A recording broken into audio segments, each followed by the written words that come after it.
Has David Tepper finally taken a back seat and let the people he hired do their jobs? I'll answer that question and the rest of your questions right here on this weekly Friday mailbag edition of Locked On Panthers. You are Locked On Panthers, your daily Carolina Panthers podcast. Part of the Locked On Podcast Network. Your team every day.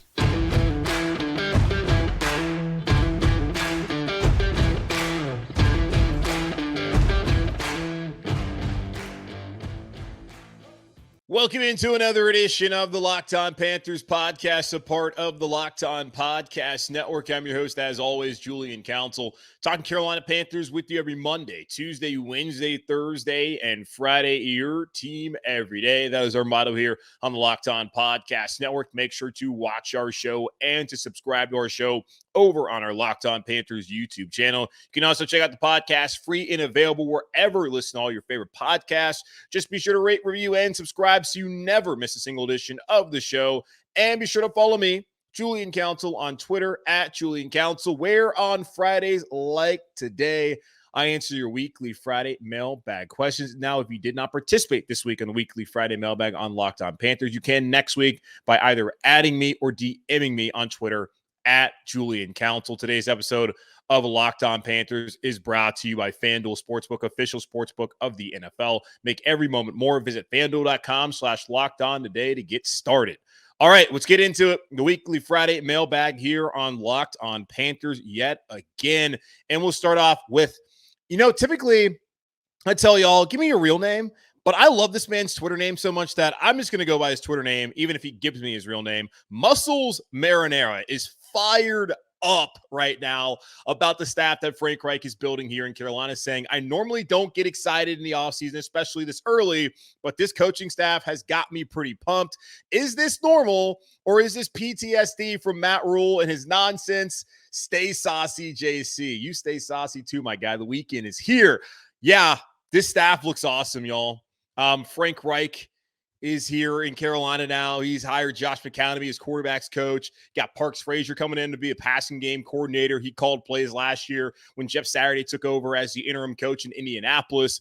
Deuce Staley's here as a running back coach and also assistant head coach, the same post that he had under Dan Campbell up in Detroit with the Lions. James Campen was retained to be the offensive line coach here in Carolina. And according to Mike Kay, we talked to yesterday from the Charlotte Observer, one of the big reasons why Bradley Bozeman came here was because James Campen was signed on to be the offensive line coach here in Carolina in Matt Rule's last season as a head coach here in Carolina. Jim Caldwell is brought on as a senior assistant. He spent time as a head coach in Detroit and in Indianapolis, where he went to the Super Bowl, coached up Peyton Manning, has a wealth of experience in the National Football League. And that's just the offensive side of the football, y'all.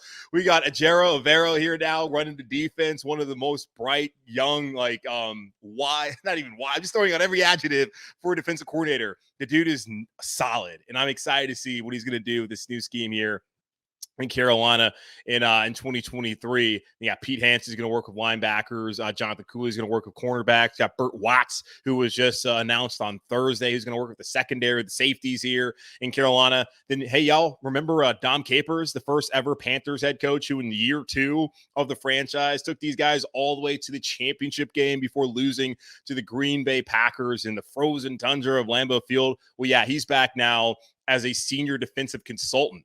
Him and Ejiro Evero, apparently, they go back to the time when he was in Green Bay and Evero was working under him. And then also they have connections to San Francisco. But then last year, he was there in Denver helping Ejiro Evero become one of the best defensive coordinators in the National Football League. So welcome home, Dom Capers. And then Chris Tabor is now back as special teams coordinator. That is an awesome staff. So, yeah, you should be fired up when you compare what we had here before in Carolina. Like Sean Ryan, the guy's been a quarterback coach, multiple stops. So certainly respect to him. Nothing to say about him.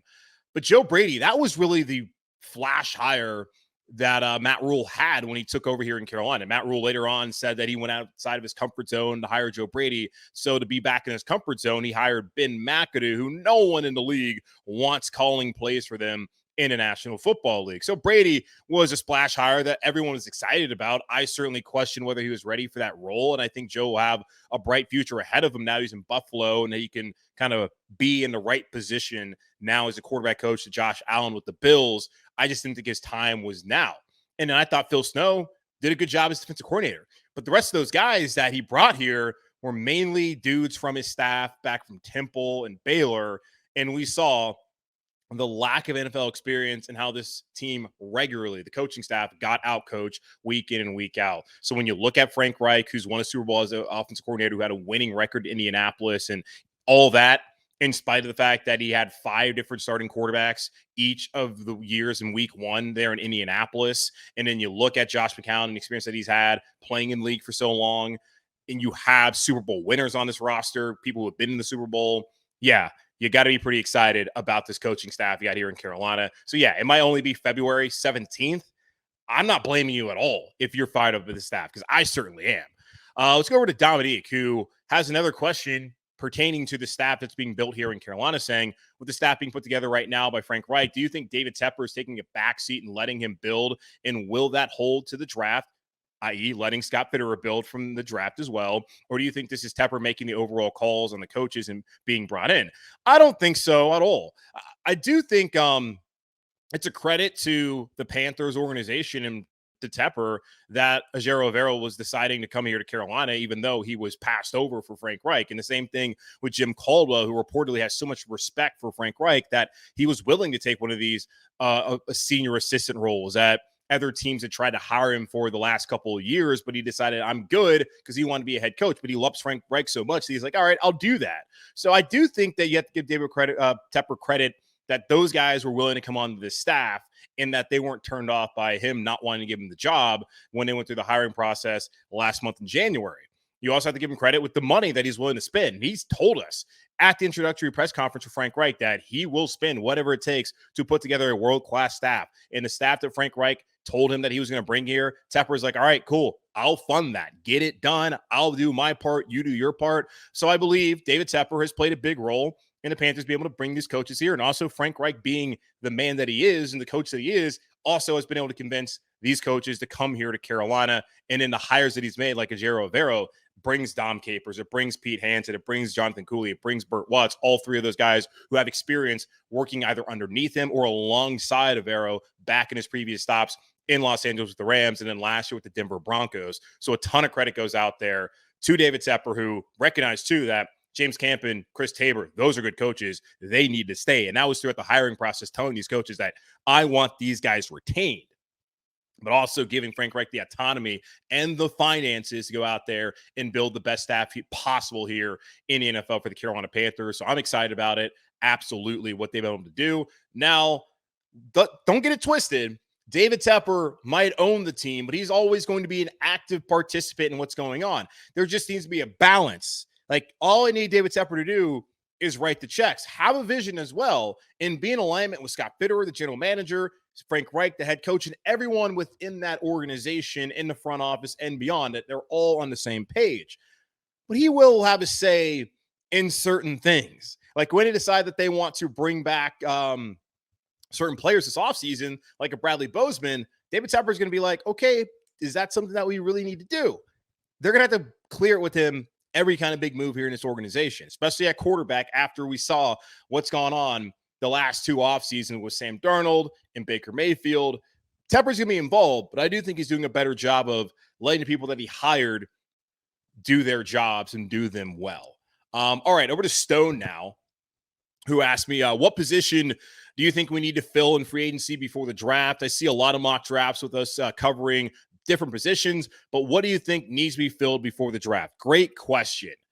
And sometimes you think the draft should come before free agency because it would make it easier for teams, but that also might hurt some of the guys who want to come back. Looking at it right now, obviously center Bradley Bozeman, that's what they need to be prioritizing, bringing him back. But I feel like that's going to happen. And after talking to Mike Kay yesterday, that feels even more obvious and clear that that's a very likely scenario to play out here in Carolina. And even without talking to Mike, just look at it. Bozeman was awesome. He loves camping. he's going to come back to Carolina. Him and his wife have absolutely wrapped their arms around this city, and we have embraced him as well. So they're going to come back here to Carolina, I would think. If they don't, that would suck. But the position I'm really looking at that I don't want to wait till the draft to try and fix is tight end. Tight end is one of those positions coming to the NFL where you just don't come out and immediately start playing well. It takes a couple of years to really get used to the league and to really build into the kind of player that you would hope you're getting out of some of these tight ends like a Michael Mayer. We'll see what he does when he comes out of Notre Dame, because he certainly looks like the best pass-catching tight end. You got Brant Kuithe. Not Brant Kuithe. You have Brant Kuithe's the other tight end at Utah who's going back. Can't remember the other Utah tight end. He's good, but it might take some time. When you have a tight end free agency class like Hayden Hurst out there, Dalton Schultz, Evan Ingram, and also I can't remember the other name. I was trying to think, but you have a deep tight end class in free agency. Go ahead and get a veteran immediately that can help you out. And I would think that Eric Ebron's also a name that might get an opportunity here in Carolina, whether it's just for training camp. We'll see if he'll actually be on a 53-man roster. I would imagine so. You can bring in Ebron. You can bring in another one of those top tier tight ends that are here in free agency. That's a position that absolutely needs to be addressed free agency that you cannot wait to the draft. You can go and draft someone as well. But that's something that needs to be figured out during free agency. And I would think that Ian Thomas is likely one of those guys who gets cut, because what does he necessarily provide to this team that you can't get from any of the guys I listed and anybody who's coming through the draft? Probably not much. All right, let's take a quick pause here on the show. Then I'll come back and I will answer more of your weekly Friday mailbag questions here on Locked On Panthers. This episode of Locked On Panthers is brought to you by our brand new sports betting partner here on Locked On Podcast Network. That is FanDuel. The midway point of the NBA season is here, and now is the perfect time to download FanDuel, America's #1 sportsbook, because new customers get a no-sweat first bet up to $1,000. That's bonus bets back in your first bet if your first bet doesn't win. Just download the FanDuel Sportsbook app. It's safe, secure, and super easy to use. Then you can bet on everything from the money line to point scorers and threes drained. Plus, FanDuel even lets you combine your bets for a chance at a bigger payout with a same-game parlay. So don't miss your chance. Get your no-sweat first bet up to $1,000 in bonus bets when you go to FanDuel.com/lockedon. That's FanDuel.com/lockedon to learn more. Make every moment more. FanDuel, an official sports betting partner of the NBA.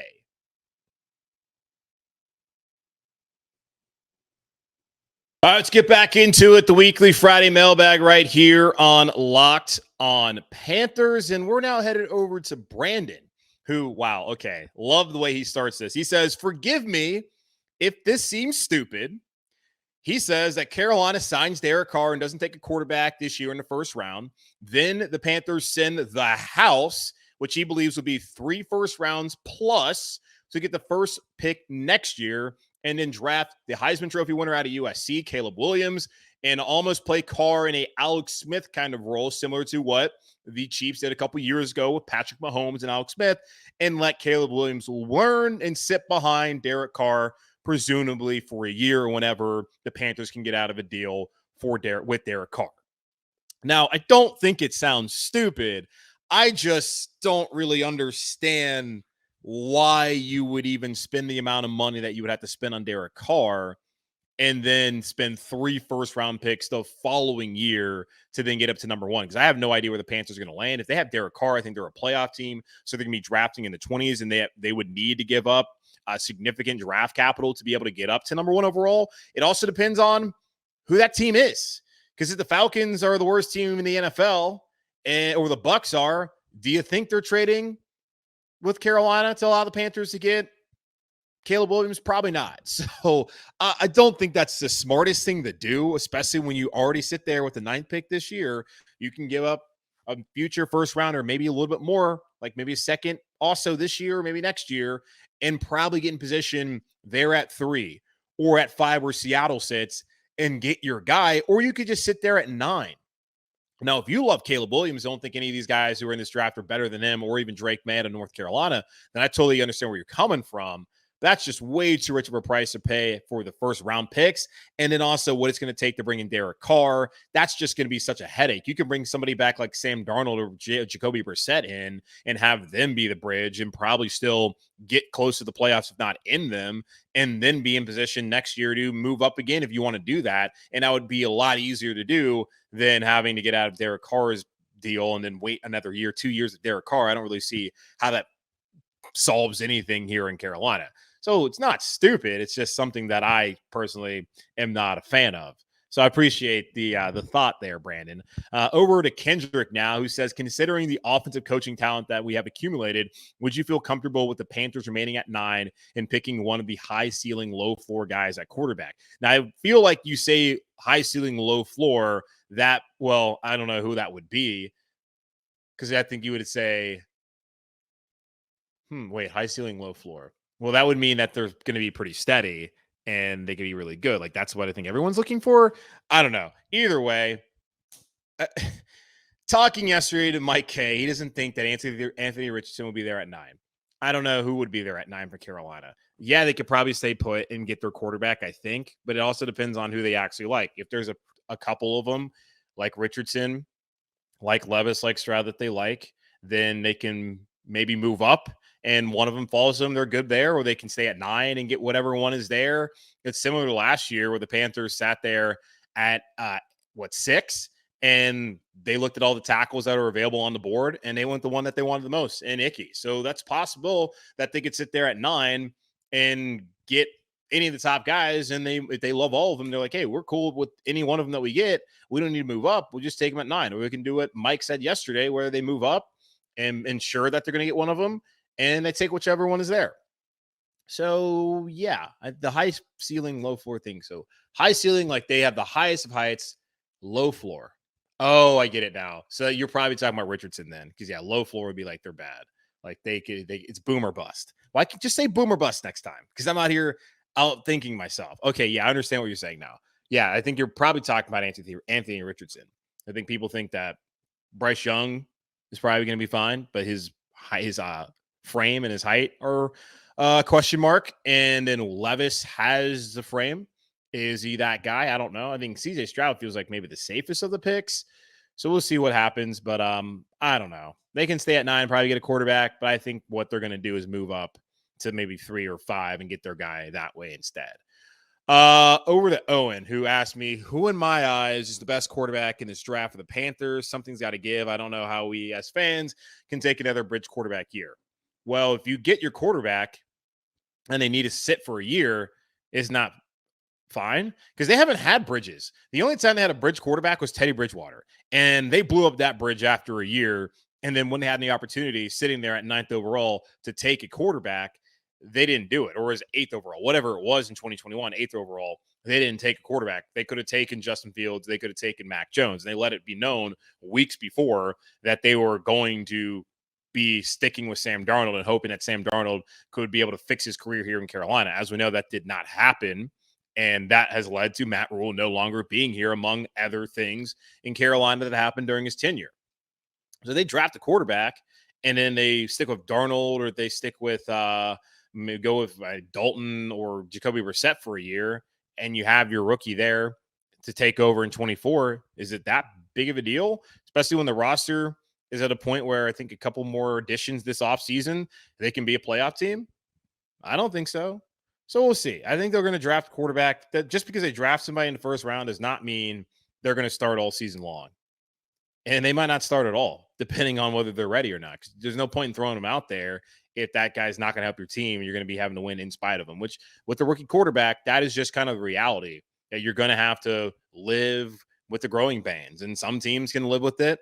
And Pittsburgh was able to benefit off of it with Kenny Pickett this past year, and you have other teams like the Jets who can't, with Zach Wilson being god-awful this past season, and they were going to look at Mike White as the best option for them in that season. Now they're trying to bring in Aaron Rodgers and still tell people that they believe in Zach Wilson. So it takes time. Doesn't just because you draft somebody does not mean that they're going to be the guy ready to go week 1 against whoever the Carolina Panthers open up with. All right, let me take another quick pause here on the show, then I'll come back and answer more of your weekly Friday mailbag questions here on Locked On Panthers.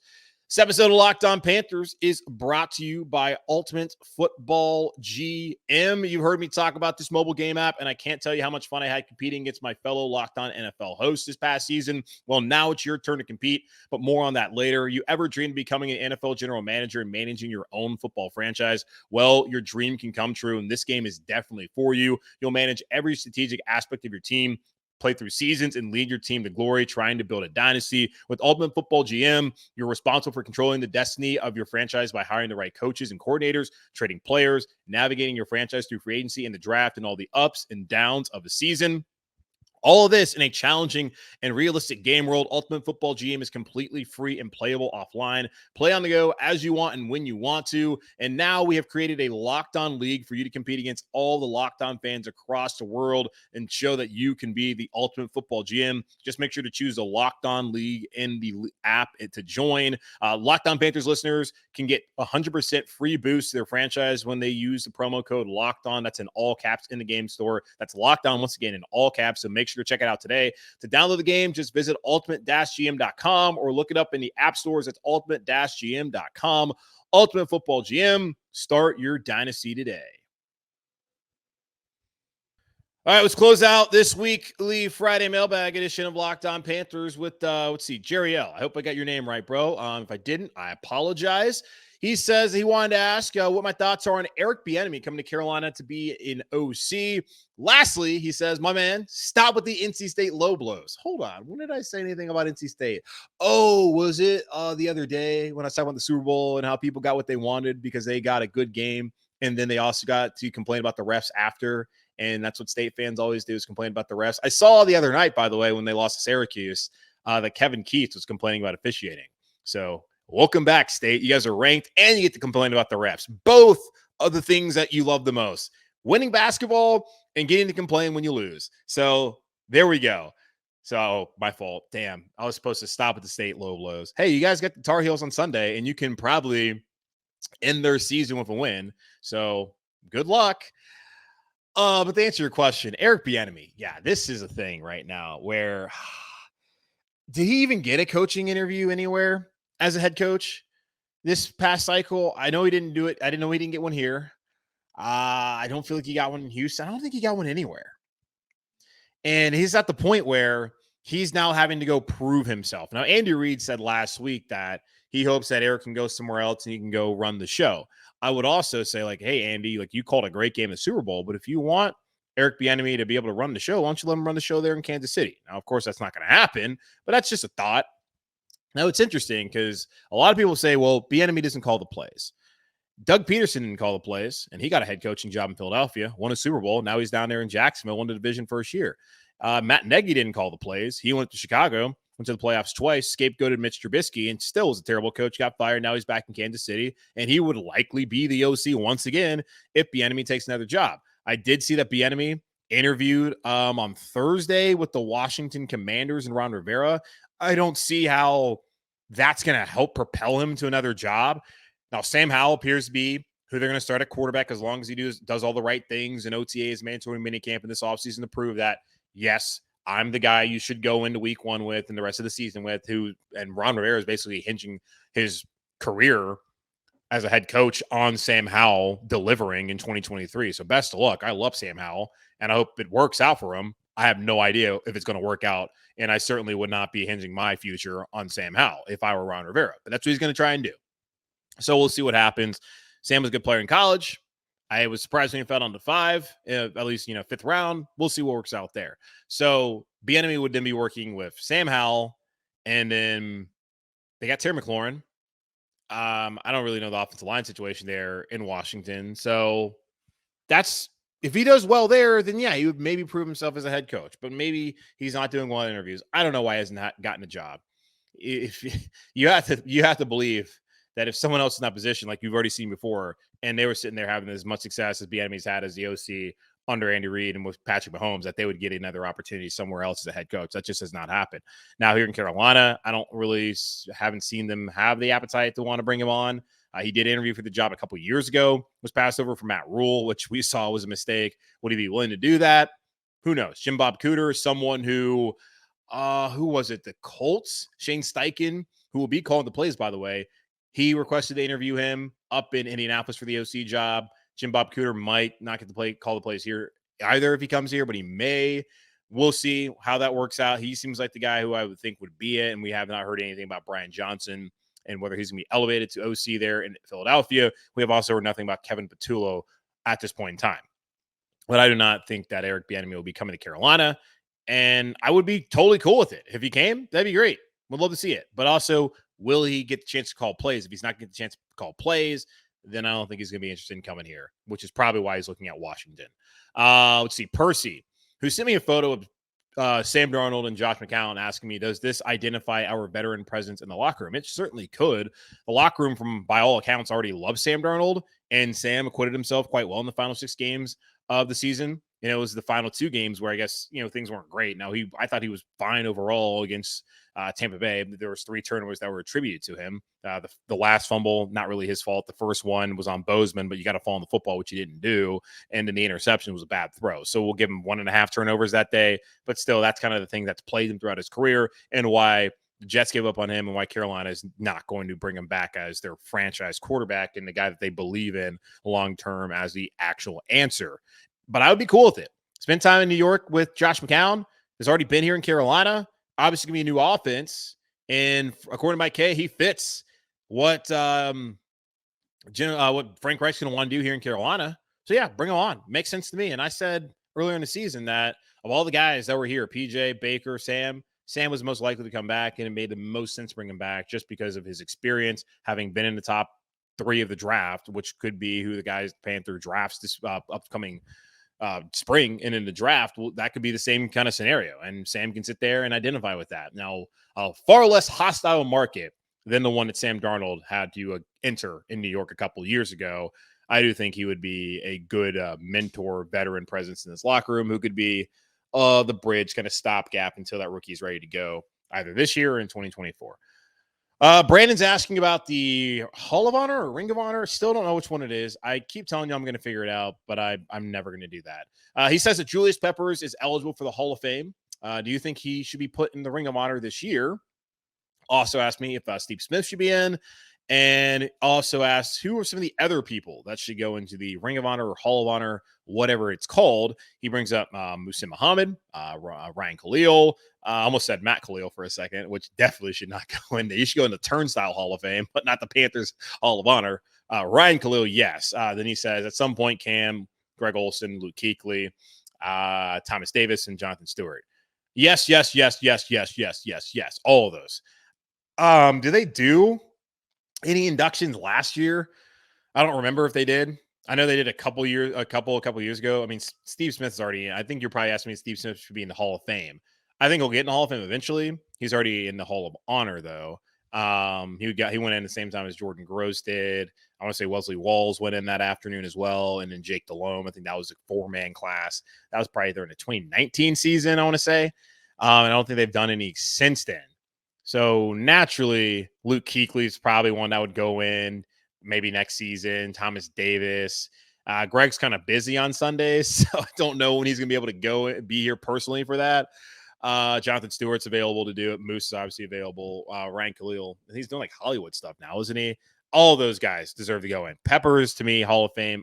If he's eligible this upcoming year, which you say he is, first ballot Hall of Famer, in my opinion. Steve Smith, he'll get in eventually.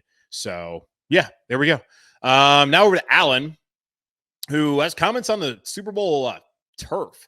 He says, do you think the owners will use all the players slipping in the Super Bowl as another reason to use turf instead of grass, assuming grass was used in Arizona? Grass was used in Arizona, and grass is always used in Arizona. They're able to move the grass in and out of the stadium, which is actually pretty cool how they do it. And if the Panthers ever went to a dome stadium, it would be cool if they could do the exact same thing Arizona does. But David Tepper probably won't do that.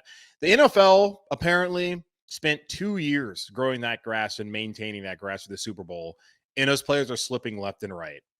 The NFL blew it.